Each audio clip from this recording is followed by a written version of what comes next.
আমি তোমাদের সাথে আজকে এমিলি ডিকিনসনের আই ডায়েট ফর বিউটি এই কবিতাটা নিয়ে আলোচনা করব।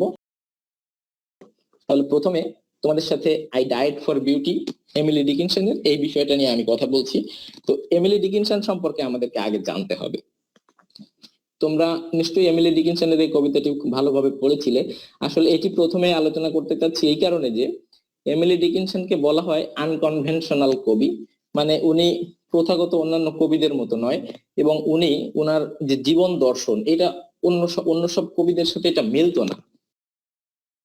এমিলি ডিকিনসনের যে কবিতাটা তোমরা পড়েছিলে ওটা একটা আধ্যাত্মিক টাইপের একটি কবিতা, আই ডায়েট ফর বিউটি ছিল কবিতাটার নাম। তো কবিতাটা লিখেছেন এমিলি ডিকিনসন। এমিলি ডিকিনসন মূলত 19 শতকের আমেরিকান কবিদের মধ্যে অন্যতম একজন কবি। 19 শতকের আমেরিকান যত কবি ছিলেন তার মধ্যে আমেরিকানরা বিশেষ করে দুজন কবিকে সত্যিকারের কবি হিসেবে বিবেচনা করত। তার মধ্যে একজন ছিলেন ওয়াল্ট হুইটম্যান এবং অপরজন আমাদের এই যে যার কবিতা পাঠ্য রয়েছে আমাদের সেই এমিলি ডিকিনসন। তো এমিলি ডিকিনসন কিছু জিনিসের জন্য, তার লেখার মধ্যে কিছু স্টাইলের জন্য বিখ্যাত ছিলেন। সেটা হচ্ছে উনি যে ভাঙা ছন্দ ব্যবহার করতেন বা ড্যাশ চিহ্ন যত্রতত্র বড় হাতের অক্ষর ব্যবহার করতেন, মানে ক্যাপিটাল লেটার্স ব্যবহার করতেন, ওই যে পাংচুয়েশন মার্ক ড্যাশ যেটা এটা ব্যবহার করতেন, এই অ্যাবসার্ড রাইম ব্যবহার করতেন। এই বিষয়গুলোর জন্য উনি বিখ্যাত ছিলেন মূলত। এবং এমিলি ডিকিনসন আমেরিকান যত স্কুল আছে সেই স্কুলগুলোতে এমিলি ডিকিনসনের কবিতা যত কবিতা আছে উনি প্রচুর কবিতা লিখেছিলেন। এটা ওনার জীবদ্দশায় প্রকাশিত হয়নি বা সবাই জানতে পারেনি। তো এমিলি ডিকিনসনের প্রচুর কবিতা, এটা এখন আমেরিকান যে স্কুলগুলো রয়েছে সেই স্কুলগুলোতে ছোট ছোট ছেলে মেয়ে থেকে শুরু করে মানে সবাই এই কবিতা সম্পর্কে এখন জানে। স্কুলগুলোতে অনেক ক্লাসে তার এই কবিতাগুলো এখন পাঠ্য করা হয়েছে, যার ফলে এমিলি ডিকিনসনের এই কবিতা সম্পর্কে ছোট থেকে শুরু করে বড়রা পর্যন্ত অনেকেই জানে। বড়রা কিভাবে জানে? আমেরিকায় যত লাইব্রেরি গুলো আছে বলা হয়ে থাকে যে কোনো লাইব্রেরিতে যে যদি তুমি এমিলি ডিকিনসনের উপরে কোনো বই খোঁজো তুমি মিনিমাম 100 বই পেয়ে যাবা। এরকম একটা কথা প্রচলিত আছে বর্তমানে যে এমিলি ডিকিনসন আমেরিকায় এতটাই পপুলার। তবে এই পপুলারিটি তিনি পেয়েছেন মৃত্যুর পরে। কিভাবে একটু শোনো তোমরা। আসলে এমিলি ডিকিনসন প্রায় 1800-র মতো কবিতা লিখেছিলেন, কিন্তু তার জীবদ্দশায় বা তিনি যখন বেঁচে ছিলেন তখন সেখান থেকে মাত্র 8 থেকে 12টি কবিতা ছাপা হয়েছিল। আসলে এমিলি ডিকিনসন একটু অন্য চিন্তা ভাবনার মানুষ ছিলেন, একটু অন্যভাবে চিন্তা করতেন। তো যে অন্তর্জগৎ তাকে জীবন সম্পর্কে লিখতে উদ্বুদ্ধ করেছিল সেই অন্তর্জগতের ভিত গড়ে উঠেছিল সত্যকে ও সৌন্দর্যকে জানার এক অদম্য আকাঙ্ক্ষা, প্রেম ও মৃত্যু চিন্তা থেকে। মানে এমিলি ডিকিনসন ওনার যে অন্তর্জগৎ বা ওনার যে চিন্তা ভাবনা, ওনার যে মননশীলতা, এইটার ভিতরে তীব্র আকাঙ্ক্ষা ছিল ওনার সত্যকে ও সৌন্দর্যকে জানার তীব্র আকাঙ্ক্ষা উনি পোষণ করেছিলেন। এবং সেখান থেকেই প্রেম ও মৃত্যু চিন্তা থেকেই উনি ওনার এই যে কবি প্রতিভার বিচ্ছুরণ ঘটা শুরু হয়। মানে সত্যকে জানার এক আকাঙ্ক্ষা, প্রেম এবং মৃত্যু চিন্তা থেকে। মৃত্যু চিন্তা ওনার এই যে 1800 কবিতার মধ্যে উনি প্রায় 40টির মতো কবিতা লিখেছেন এই ডেথ নিয়ে বা মৃত্যু নিয়ে। তো এই মৃত্যু চিন্তাটা কেন ওনার সাহিত্যে এত প্রভাব ফেলেছিল সেটা আমি তোমাদেরকে একটু শেয়ার করতে চাই। এমিলি ডিকিনসন যে বাড়িতে থাকতেন, পাশাপাশি দুটি বাড়ি ছিল মূলত তাদের। তারা 2 বোন ছিল এবং তার একটা ভাই ছিল। তো সবাই মিলে একটা বাড়িতে থাকতো। তার ভাই যখন বিয়ে করে তখন তার বাবা তারা 2 বোন অবিবাহিত ছিল, তারা কোনোদিন বিয়ে করেনি। এমিলি ডিকিনসন কিন্তু সারা জীবন অবিবাহিত ছিল বা আনম্যারিড ছিলেন। এবং তার ছোট বোন ছিল লেভিনিয়া নাম ছিল সেই বোনের, এবং তার এই যে বড় ভাইয়ের নাম ছিল অস্টিন। তো এই ভাই অস্টিন যখন বিয়ে করে তখন তার বাবা তাদেরকে আরেকটা বাড়ি বানিয়ে দিয়েছিল পাশে। এরকম পাশাপাশি 2টা বাড়ি তাদের ছিল। এবং আলাদা যে বাড়িতে এমিলি ডিকিনসন থাকতেন ওই বাড়িটার দোতলায় তিনি থাকতেন। তো ওই বাড়িতে তার যে শোয়ার ঘরটি ছিল সেই শোয়ার ঘরটার যে পজিশনটা এমন জায়গায় ছিল, ওই শোয়ার ঘর থেকেই মূলত উনি এই মৃত্যু নিয়ে যতগুলো কবিতা লিখেছিলেন এই কবিতাগুলো তার এই যে শোয়ার ঘরটা ছিল দোতলায় ওই ঘরের থেকেই উনি এর উপকরণগুলো বা এই কবিতার উপকরণগুলো তিনি সংগ্রহ করেছিলেন। এমিলির শোয়ার ঘরের সাথে তার মৃত্যু চিন্তার একটি নিবিড় সম্পর্ক ছিল। কেমন? মৃত্যুকে তিনি চিত্রিত করার অনেক উপকরণ ওই ঘরের মধ্য থেকেই আহরণ করেছিলেন। কিভাবে একটু দেখো, যখন ঘরটিতে তিনি ঘুমোতে যেতেন, মানে এমিলি ডিকিনসন যখন তার সেই শোবার ঘরটিতে ঘুমোতে যেতেন, তার যে বোন ছিল লেভেনিয়া, সে বাইরে থেকে দরজাটি টেনে দিয়ে চলে যেত।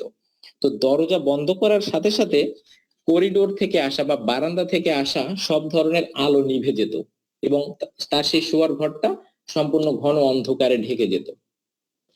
তো এই যে বিষয়টা, এমিলি ডিকিনসন যে ঘরে ঘুমোতেন সেই ঘরের দরজা বন্ধ করা হলে বা জানালা বন্ধ করা হলে ওই ঘরটার ভিতরে মানে ঘরময় শুধু একদম অন্ধকারে ছেয়ে যেত। তো এই যে যখন উনি এইখানে দীর্ঘদিন এভাবে চলতে থাকলেন, এই দৃশ্যটি যখন উনি বারবার দেখতে থাকলেন যে এরকম আমি ঘুমানোর জন্য রেডি হলাম, আমি বিছানায় গেলাম, দরজাটা বন্ধ করে দিল যখন তার ছোট বোন, তখন কি হলো, জানালা থেকে বাইরের দরজা জানালা থেকে সমস্ত আলো আসা বন্ধ হয়ে গেল এবং ঘরের ভিতরটা ঘন অন্ধকারে ছেয়ে গেল। তো এই যে দৃশ্যটা, এইটা তিনি কল্পনা করেছেন যে ওটা যেন তার এই যে জায়গাটা যেন একটা কফিনের সাথে উনি এটা কল্পনা করেছেন, মানে এই শোয়ার ঘরটা তখন তার কাছে কফিন মনে হচ্ছে। এই ঘরে বসেই তিনি তার কবিতাগুলো ঘষা মাজা করতেন, যার মধ্যে রয়েছে, একটু শোনো, যে এরকম একটা কবিতা ওই ঘর থেকেই প্রথমে লিখেছিলেন, সেটি হচ্ছে I am nobody who are you. এরকম একটা কবিতা, মানে ওনার যে লেখাগুলা বা ওনার যে সৃষ্টিগুলা, এগুলো ছিল একটু অনন্য, মানে অন্যরকম, একটু এক্সেপশনাল টাইপ, অন্যান্যদের চেয়ে, বা আনকনভেনশনাল বলা হয় এগুলোকে, এবং আধ্যাত্মিক বলা হয়। তো ওনার ওখান থেকে লেখা একটা কবিতা ছিল I am nobody who are you. আর একটা কবিতা ছিল, সেটা হচ্ছে because I could not stop for death. এগুলো একদম বিখ্যাত কবিতা। Because I could not stop for death, এটা English honours first year, national ইউনিভার্সিটিতে ইংলিশ অনার্স ফার্স্ট ইয়ার একটা পাঠ্য। এখন আছে কিনা, আমি যখন পড়তাম তখন এই কবিতাটা আমি পড়েছিলাম। তো এই ঘর থেকেই উনি এই ধরনের মৃত্যু বিষয়ক প্রায় 40টি কবিতা লিখেছিলেন। আমাদের যে আজকের যেটি আলোচনা সেটি হচ্ছে আই ডায়েড ফর বিউটি, এটিও ওইভাবেই তার মৃত্যু চিন্তা থেকে বা মৃত্যুকে নিয়ে তিনি যেভাবে ভেবেছেন এভাবেই তিনি লিখেছিলেন। তো 1886 সালে 56 বছর বয়সে এমিলি ডিকিনসন কিন্তু মৃত্যুবরণ করেন, আর পৃথিবীর জন্য রেখে যান অজস্র অপ্রকাশিত কবিতা। মৃত্যুর আগে তিনি তার ছোট বোন লেভিনিয়াকে ডেকে তার কাছে 3টা পাণ্ডুলিপি দেন। মানে তার যে বোন ছিল, তিনি মানে মৃত্যুর আগে কি করলেন, তার ছোট বোনকে 3টি পাণ্ডুলিপি দিলেন। এখান তার যে রুমে কেউ জানতো না, এটা লুকানো ছিল। তিনি নিজের মনের কথাগুলো ওখান থেকে, তার যে মনোজগতে যত চিন্তা ভাবনা, এগুলো সব লিখে লিখে ওখানে জমা করেছেন। তো মৃত্যুর আগে তার বোনকে ডেকে এই 3টি পাণ্ডুলিপি একসাথে দিয়ে দিলেন। পরবর্তীতে তার এই 3টি পাণ্ডুলিপি, এখানে যত প্রায় 1800-র মতো কবিতা ছিল, এই কবিতাগুলোকে 5টি সিরিজে ভাগ করা হলো। এই 5টি সিরিজের নাম হচ্ছে, এটা একটু মনে রাখতে হবে, এটা একটা ইনফরমেশন, যে এমিলি ডিকিনসনের যত কবিতা আছে এগুলি হচ্ছে মোট 5 ভাগে বিভক্ত বা 5টি সিরিজে, 5টি সেকশনে। তো এটার একটা হচ্ছে লাইফ, আর একটা নেচার, দ্যাট মিনস এই life related, nature related, love, time and eternity, এবং আরেকটা হচ্ছে দ্য সিঙ্গেল হাউন্ড। এমিলি ডিকিনসনের জীবনবোধে যে নির্মোহতা, যা তার কবিতায় প্রতিফলিত হয়, তা তার দীর্ঘদিনের সাধনার অর্জন। তিনি ওই ঘরটাতে থেকে মূলত তিনি আসলে হোমসিক ছিলেন, বা গৃহকাতরতা ছিল তার মধ্যে। তিনি সাধনা করতেন, তার সাহিত্য সাধনা করতেন ওখানে থেকে। তো একটু থামাই আপনাকে, সরি। স্যার, আচ্ছা স্টুডেন্টস, তোমরা কি হাতে কি বই পত্র আছে, কালো কলম টলম আছে? স্যার যে ইনফরমেশন গুলো দিচ্ছে এগুলো তো ভুলে যাওয়া পরে। এখানে অনেকগুলো ইম্পর্টেন্ট ইনফরমেশন চলে আসছে। তোমাদের কাছে কি খাতা কলম আছে, এগুলো নোট করতেছো তোমরা? দু একটা বিষয় নোট করা খুব ইম্পর্টেন্ট। যে যে এমিলি ডিকিনসনের ছোট বোনের নাম বলতেছে লেভিনিয়া, পরে ভুলে যাবা। এইটাই যেটা পড়তেছো, এটা এরকম করে আমাদের ইউনিভার্সিটির টিচারও পড়ায় নাই। স্যার যেরকম করে সুন্দর করে পড়াচ্ছে তোমাদের।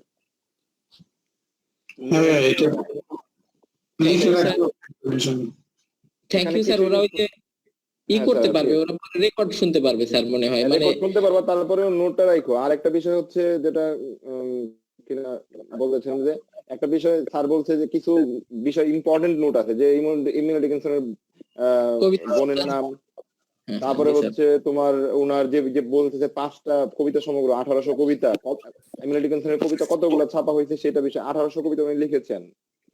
আর হচ্ছে জীবন দশায় কতগুলা কবিতা ছাপা হয়েছিল, ওনার কবিতা ছাপানো গুলোর পেছনে কে জড়িত ছিল, এই যে স্যার যেগুলো বলতেছে এগুলো এখনো সবগুলো বলে নাই। আর একটা বলছেন সেগুলো আনকনভেনশনাল পয়েন্ট, ওনার কবিতাগুলো খুবই আনকনভেনশনাল ছিল, খুব সহজে তুমি দেখতে পাবা দাড়ি কমার বা তোমার বড় হাতের ছোট হাতের কোনো মিল নাই, সাধারণত অন্যান্য স্যার বলবে, কিন্তু তোমরা নোট করো। ঠিক আছে স্যার, প্লিজ, আমি সরি, কন্টিনিউ। আর ইমন স্যার, এই অমিতাভ স্যার একটু অ্যাড করি, হ্যাঁ, বাচ্চাদের সাথে আমি যেটা আছি, অবশ্যই অবশ্যই মানে বিশেষ করে এটাও তো বলা যায় যে because I can not stop for that, এই যে একটা তার নোটেবল ওয়ার্ক আছে, এগুলো কিন্তু আসে প্রায় পরীক্ষার মধ্যে, যে তার উল্লেখযোগ্য কোন কবিতাটা আছে যেটার কারণে সে খুব ফেমাস, এই যে দুইটা কবিতার নাম বলেছেন। হ্যাঁ স্যার, এগুলো বলতেছে, নোট করবা এগুলা তোমরা, সহজ কথা হচ্ছে এটা। এটাই আর কি। Sir please continue. হ্যাঁ জি স্যার, এই যে because I could not stop for death যে কবিতাটার কথা মাত্র দেলোয়ার স্যার উল্লেখ করলেন, এই কবিতাটা আসলে অসম্ভব সুন্দর একটি কবিতা। এবং এই কবিতাটা যখন আমরা পড়েছিলাম, মানে আমি তো বিমোহিত হয়েছিলাম এই একটা কবিতা পড়েই। আমাদের স্যার এভাবে বুঝাইছিলেন যে এমিলি ডিকিনসন বলছেন বা এই কবিতার কবি বলছেন যে আমি কারণ আমি মৃত্যুর ভয়ে থেমে থাকিনি, because I could not stop for death. মানে উনি এখানে এখানে বলতে চাচ্ছেন, তোমরা হয়তো বিভিন্ন সময় শুনেছো এই যে ফেসবুক টুক যারা বেশি চালাও, ফেসবুকে দেখবে একটা ছোট ভিডিও বা শর্ট ভিডিও ভাইরাল হয়েছে, সেটা হচ্ছে হুমায়ুন ফরিদের মৃত্যু নিয়ে উনি কথা বলেছেন। তো মৃত্যু নিয়ে উনি কথা বলেছেন, এই এই কথাগুলো, এই because I could not stop for death, আমার কাছে মনে হয়েছে যে এই কথাগুলোরই সারাংশ হচ্ছে ওইটা। আসলে মৃত্যু হচ্ছে অত্যন্ত সুন্দর একটা জিনিস। মানে এত সুন্দর, এত সুন্দর কেন? এটা অনিবার্য এই কারণে যে মৃত্যু এটা অনিবার্য, এটা ঘটবেই। তো যে জিনিসটা ঘটবেই আমরা সবাই জানি, সেটাই তো সব থেকে বেশি সুন্দর। তো সেই সুন্দরটাকে আমি কখনো ভয় পাবো না। মানে আমি যখন মৃত্যু আসবে আমি মৃত্যুকে আলিঙ্গন করবো। এই তোমরা যদি সক্রেটিসের জীবন সম্পর্কে জেনে থাকো, সক্রেটিস মৃত্যু নিয়ে এই কথাগুলো বলেছিলেন। মৃত্যুকে উনি মানে অমৃত মনে করেছিলেন। তাকে তো ওই যে হেমলক খাইয়ে মারা হয়েছিল সক্রেটিসকে। তো উনি তারপর থেকে এরকম বলা হয় যে মৃত্যু মানে তো যারা সত্যি জীবন বোধ সম্পর্কে ধারণা রাখে, মানে আমাদের জীবনে একটা জিনিসই মানে ধ্রুব সত্য বা অনিবার্য, সেটা হচ্ছে মৃত্যু। সবাই আমরা এটা জানি, কিন্তু আমরা দেখো কি অদ্ভুত ভাবে সেটা ভুলে থাকি, আমরা এটা মনে করতে চাই না। তো ওই সক্রেটিসের ওই হেমলক পান করার পর থেকে বলা হয় মৃত্যু কিন্তু এটা অমৃতের মতো একটা জিনিস। তো এটার স্বাদ তো সবাই গ্রহণ করতে চাওয়া উচিত। আমরা কেন এটাকে এসকেপ করবো বা আমরা এড়িয়ে যাবো কেন? যারা এড়িয়ে যায় তারা ভীতু। এরকম কিছু কথা আছে এই নিয়ে। আর because I could not stop for death, ওটাও ওরকম। ওখানে বলা হয়েছিল এরকম, মানে আসলে সাহিত্যটা বা লিটারেচারটা এক একটা এক এক রকম, যে যেভাবে ধারণ করে এটা আসলে ভ্যারি করে মেন্টালিটির উপরে। তো ওইখানে আমাদের যে টিচার ওটা পড়িয়েছিলেন, ওই স্যার বলেছিলেন এরকম, মনে করো পৃথিবীটা এটা হচ্ছে একটা খেলার মাঠ। আমরা প্রত্যেকটা মুহূর্তে বিভিন্ন খেলায় অংশগ্রহণ করছি বা এক একটা কম্পিটিশনের মধ্যে আমরা আছি। তো সব কম্পিটিশনের শেষে বা সবগুলো আহ, মানে কম্পিটিশন পার হয়ে আমি কোথায় পৌঁছাবো? আমি মৃত্যুর কাছে যাব, বা আমি মানে মৃত্যু হচ্ছে ফাইনাল, মানে death is the final game of life. এটা তাহলে ফাইনাল খেলা কে খেলতে না চায়? আমাদের এইভাবে স্যার বুঝিয়েছিলেন আসলে যে because I could not stop for death এর থিমটা এরকম যে আমরা আসলে মৃত্যুকে আমাদের আলিঙ্গন করার জন্য প্রস্তুত থাকা উচিত। তো যাই হোক, এটা এই এই পর্যন্তই মনে রাখো যে এমিলি ডিকিনসনের বিখ্যাত কবিতা হচ্ছে because I could not stop for death. তারপর আরেকটা অসম্ভব সুন্দর কবিতা, ওই যে বললাম নামের মধ্যেই সৌন্দর্য রয়েছে, তুমি যদি ওটা একটু চিন্তা করো, দেখো নামটা কেমন, যে I am nobody, who are you, আমি কেউ নই, তো মানে আপনি কে বা তুমি কে? যাই হোক, তো তার যে জীবনবোধ এবং তার জীবনবোধে যে নির্মোহতা, মানে নির্মোহতা বলতে লোভ লালসাহীনতা, তার এটা ছিল না তার ভিতরে। এটা তার কবিতায় এবং তার তার জীবন থেকে এটা প্রতিফলিত হয়েছে। এটা তার দীর্ঘদিনের একটা সাধনার অর্জন ছিল। আসলে সৃজনশীল প্রক্রিয়ার মাঝে পরিভ্রমণ ও সত্য অনুসন্ধান, মানে উনি সত্য সবসময় অনুসন্ধান করতেন। এটা ছিল তার জীবনের একটা অন্যরকম একটা কাজ ছিল, এটা যে সত্যের সন্ধান করতেন সবসময়। তো এই সত্যের সন্ধানের জন্য তিনি সবসময় মনে প্রাণে একটা হোলসাম প্লেস খুঁজতেন বা একটা নির্জনতা খুঁজতেন। সেই নির্জনতা কিন্তু তিনি উপহার পেয়েছিলেন এই যে তার বাবা যখন তাকে আলাদা একটা বাড়ি তৈরি করে দিল, সেই বাড়িতেই। এমিলির যে অবিবাহিত জীবনযাপন বহু মানুষের মনে বহু কৌতূহল সৃষ্টি করেছে যে তিনি কেন সারা জীবন আনম্যারিড ছিলেন। এটা নিয়ে অনেকে অনেক কথা ভেবেছে।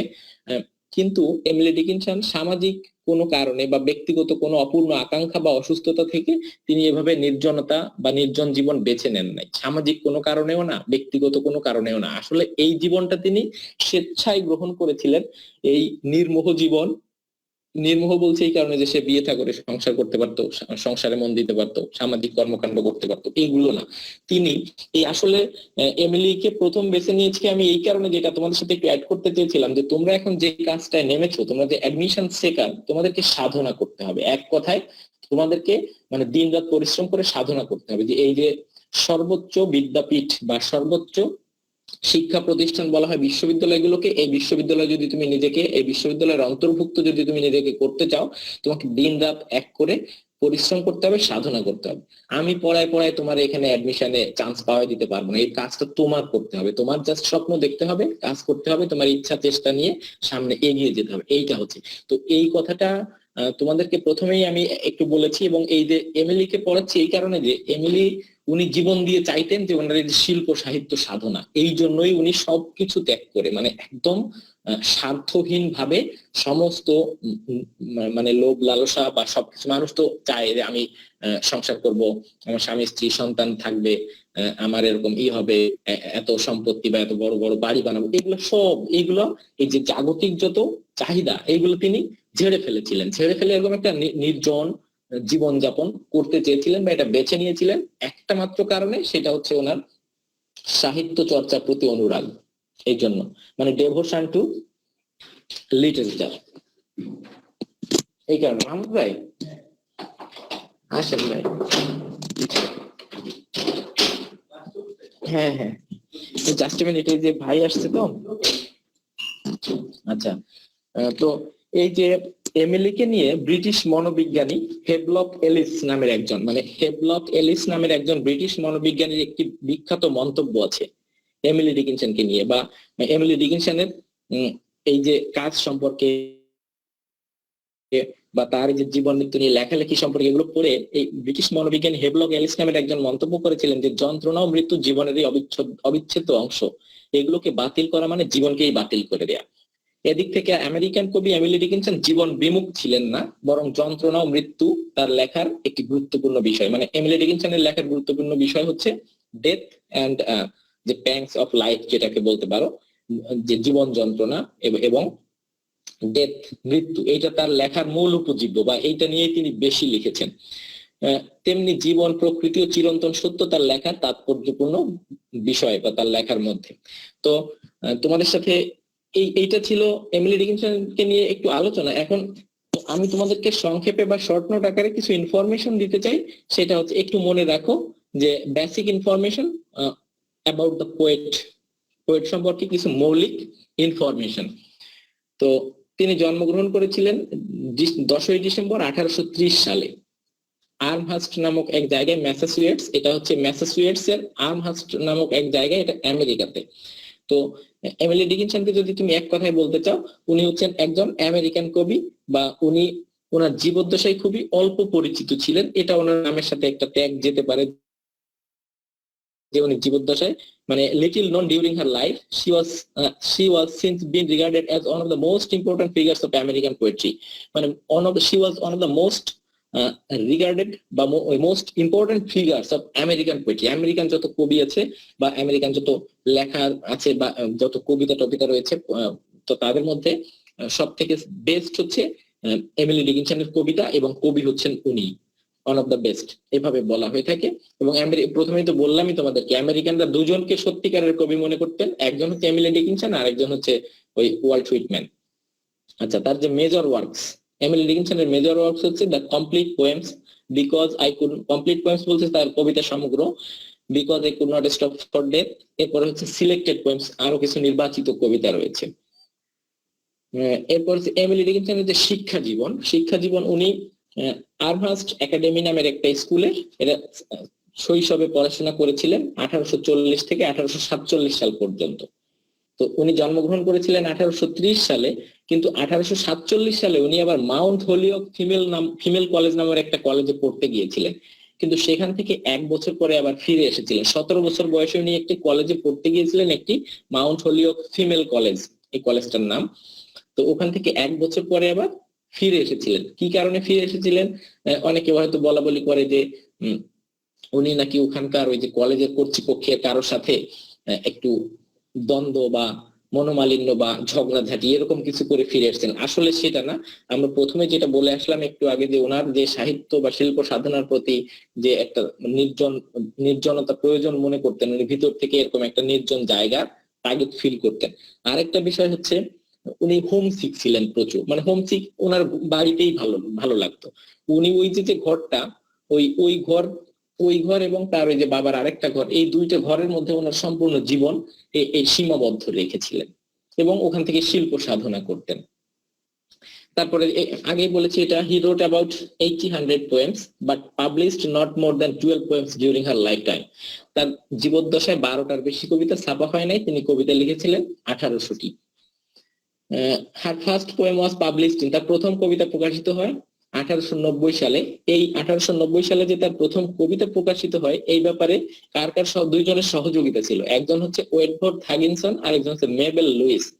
ওয়েটফোর্ড হাগিনসন এন্ড মেবেল লুইস, এই দুইজন মানুষের সহযোগিতায় তার 1890 সালে প্রথম কবিতা প্রকাশিত হয়েছিল। আসলে তিনি ছিলেন একটু অন্তর্মুখী টাইপের, প্রচুর লেখালেখি করতেন, কিন্তু লেখালেখি করে নিজের মতো করে এগুলো পাণ্ডুলিপি বানিয়ে নিজের কাছে এখানে লুকিয়ে রাখতেন বা নিজের কাছে জমিয়ে রাখতেন, কাউকে দিতে চাইতেন না, এরকম একটা বিষয় ছিল এই অন্তর্মুখিতার কারণে। তারপরে এই দুজন মানুষ প্রথম তাকে সাহায্য করে 1890 সালে তার প্রথম লেখা ছাপা হয়।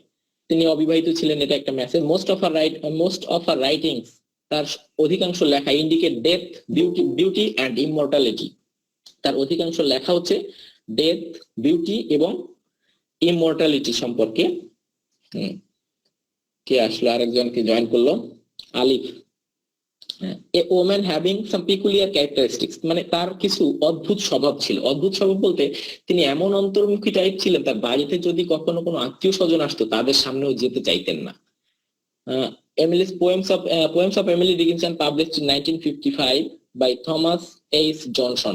1955 সালে এমিলির যে মানে সমগ্র ছাপা হয় সব কবিতা 1955 সালে থমাস এইচ জনসন নামের এক ভদ্রলোক কি করেন, এমিলি ডিকিনসনের সমস্ত কবিতা সমগ্র প্রকাশ করেন বা ওই সময় ছাপা হয়। আচ্ছা, এটা ছিল এমিলি সম্পর্কে কিছু শর্ট ইনফরমেশন। এবার কিছু বেসিক ইনফরমেশন কবিতাটা সম্পর্কে আমরা একটু সংক্ষেপে, এরপরে যে আমরা আলোচনা করবো এত বিস্তারিত আলোচনা করব না, একটু শোনো যে এখন আই ডাইড ফর বিউটি, এই যে কবিতাটা যেটা টেক্সট ছিল, এই কবিতাটা সম্পর্কে কিছু ইনফরমেশন তোমাদেরকে দিচ্ছি।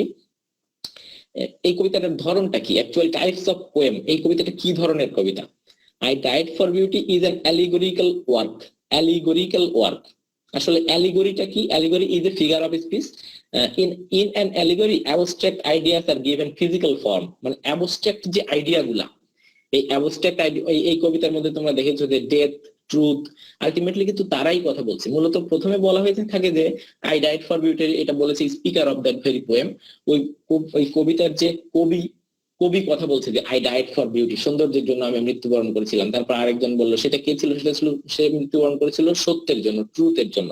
তো এখানে বলা হচ্ছে যে এই যে কিছু abstract ideas are given physical form, এটা হচ্ছে অ্যালিগরি, এবং এই কবিতাটাকে বলা হয় allegorical work that depicts someone who died for beauty interacting briefly with someone who died for truth.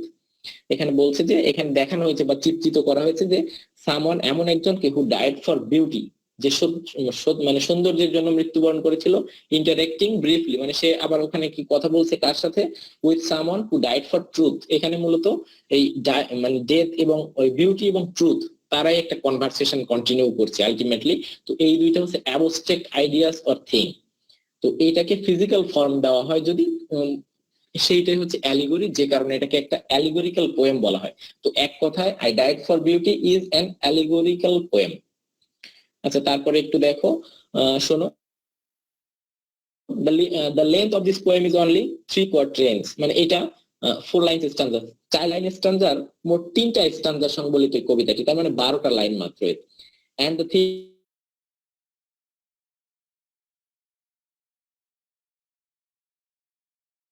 themes of death, beauty and truth are frequent in her work, মানে এই আগেই বলা হয়েছে যে একাধিকবার বলা হয়েছে এই কবির মানে মূল কাজের বিষয় ডেথ, বিউটি আর ট্রুথ।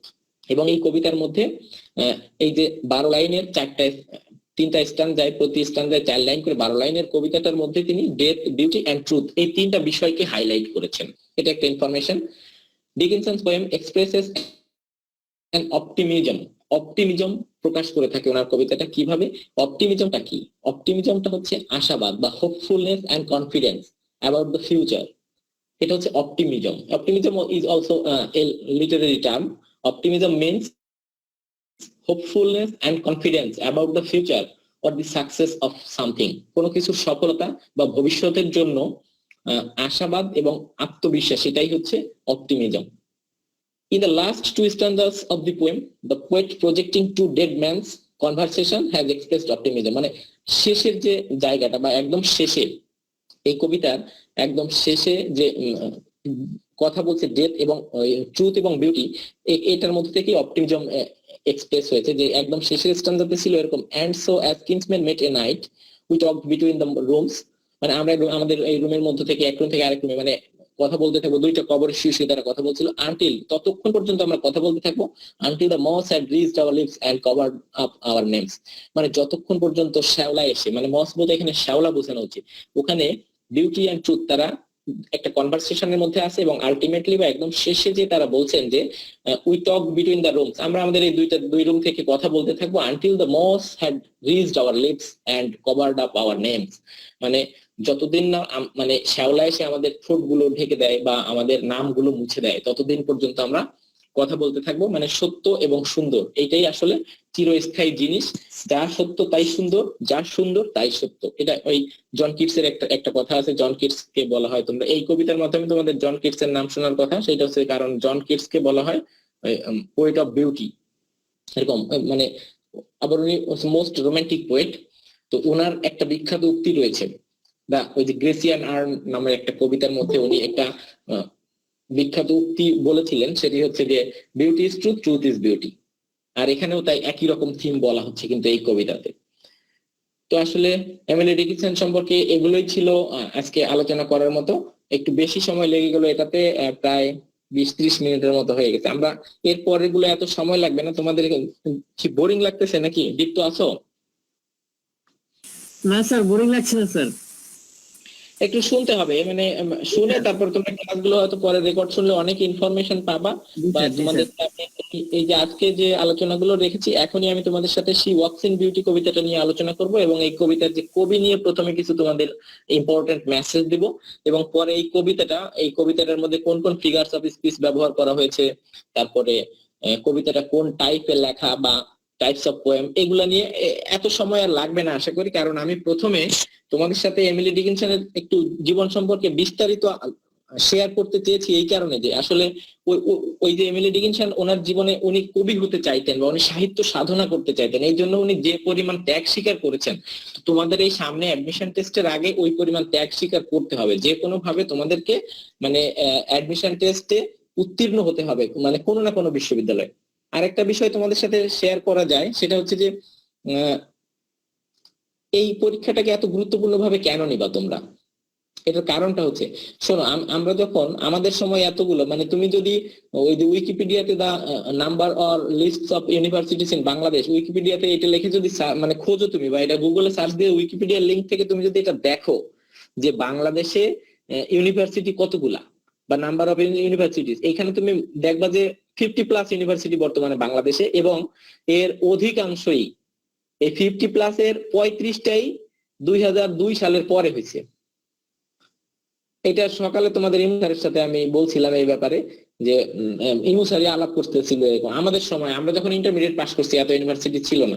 যাই হোক, তো ওই সময় ছিল 10 থেকে 12টা বা 13টা পাবলিক বিশ্ববিদ্যালয় ছিল 2002 সাল পর্যন্ত। 2002 সালের পরে এটা ব্যাপক একটা উন্নতি হয়েছে, এটা 50+ ইউনিভার্সিটি বর্তমানে বাংলাদেশে। তো এটা তোমাদের বলছি এই কারণে যে আমি যখন অনার্সের প্রথম ক্লাসে গেলাম, তো আমাদের শুভেন্দু মজুমদার নামের একটা স্যার, উনি এসে জিজ্ঞেস করলেন যে what do you think, what is the most difficult exam in your life, এরকম একটা কোশ্চেন করলেন আমাদের ওপেন ক্লাসে। সেখানে মনে করো 350+ স্টুডেন্ট আমরা, সেখানে এসে শুভেন্দু মজুমদার নামের এক স্যার আমাদের ইংলিশ অনার্সের প্রথম ক্লাসে এরকম একটা প্রশ্ন করলেন। তো সবাই সেখানে আমরা উত্তর দিলাম স্যার অ্যাডমিশন টেস্ট, সিম্পলি। কারণ আমরা সমস্ত বিশ্ববিদ্যালয়গুলা অ্যাডমিশন টেস্ট ট্রাই করে করে চান্স না পায় ন্যাশনাল ইউনিভার্সিটিতে ভর্তি হয়েছি। তো ন্যাশনাল ইউনিভার্সিটিতে ভর্তি হয়েছি, স্বাভাবিকভাবে আমাদের মনের মধ্যে একটা তীব্র আকাঙ্ক্ষা যে আমরা তো পাবলিক বিশ্ববিদ্যালয়ে পড়তে পারলাম না। তো ওই সময় এরকম একটা প্রশ্ন করলো, আমরা সবাই উত্তর দিলাম যে অ্যাডমিশন টেস্ট। তো আমাদের কাছে ওই সময় মনে হচ্ছিল অ্যাডমিশন টেস্টই সবচেয়ে কঠিন। যাই হোক, স্যার ডিফারেন্ট উত্তর দিয়েছিলেন, মানে আমাদের উত্তরটা ভুল ছিল। কিন্তু তোমাদের কাছেও সেই মনে হওয়াটা স্বাভাবিক বা মনে হতে হবে যে তোমার এই অ্যাডমিশন টেস্টটা এটা ভর্তি যুদ্ধ, তুমি একজন যোদ্ধা, তো তোমাকে যোদ্ধা হিসেবে অবতীর্ণ হতে গেলে তোমাকে প্রয়োজনীয় ইকুইপমেন্টস তোমার সাথে নিতে হবে, এটা হচ্ছে বিষয়। আর এখন এটার সংখ্যাটা অনেক বেশি, তো সেজন্য তোমাকে কি করতে হবে, বোর হলে চলবে না, তোমার যত পারো ইনফরমেশন গ্যাদার করো। আর এই যদি ইনফরমেশন এইভাবে মনে রাখতে না পারো, তুমি পড়ো, তোমাকেই পড়তে হবে পরীক্ষার আগে, অ্যাডমিশন টেস্ট পরীক্ষার আগে, মানে তোমাকে কষ্ট স্বীকার করতে হবে, এরকম মেন্টালিটি ক্রিয়েট করে লেগে যেতে হবে, আর কোনো উপায় নাই। মানে তুমি পারবাই, এরকম একটা মেন্টালিটি থেকে তুমি সামনের দিকে আগাও।